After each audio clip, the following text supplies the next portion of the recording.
ପାଇନ୍ଦା ପ୍ରଗାଢ଼ ମହାଭୋଇକୂଳ ଯୁବକ ସଂଘ ପକ୍ଷରୁ ସମ୍ବର୍ଦ୍ଧନା ଉତ୍ସବ।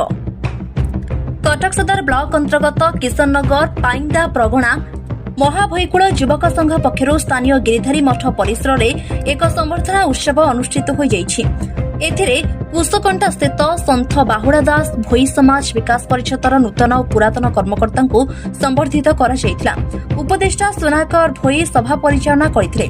मनोज कुमार भोई अतिथि परिचय प्रदान, सुदाम भोई स्वागत भाषण प्रदान करथिले।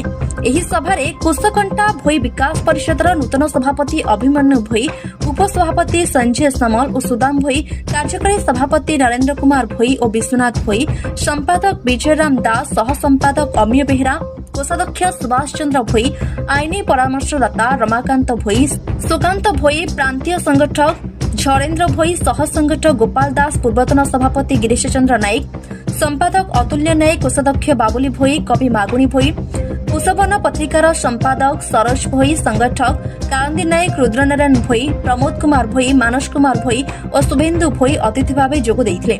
अतिथि माने संगठन को सुदृढ़ करबा उपरे आलोकपात करथिले। युवक संघ पक्षरु अतिथि मानकु संबर्धित करा जायथिला। एही कार्यक्रम रे विभिन्न पाड़ार डीह बेहेरा समेत शताधिक व्यक्ति कर्मकर्ता जोग देइथिले। विश्वनाथ भोई धन्यवाद देइथिले। युवक संघ पक्षरु प्रदीप कुमार प्रधान, सागर भोई, अभय सामल, शांतन भोई, प्रदीप भोई, बाबुली भोई, वेणुधर भोई, दिवाकर दास, शिवसुंदर भोई, सुकांत कुमार भोई, पूर्णचंद्र दास, धीरेन्द्र भोई प्रमुख कार्यक्रम परिचालन में सहयोग करथिले। कटक सदर रश्मिरंजन महापात्र रिपोर्ट, स्टार 1।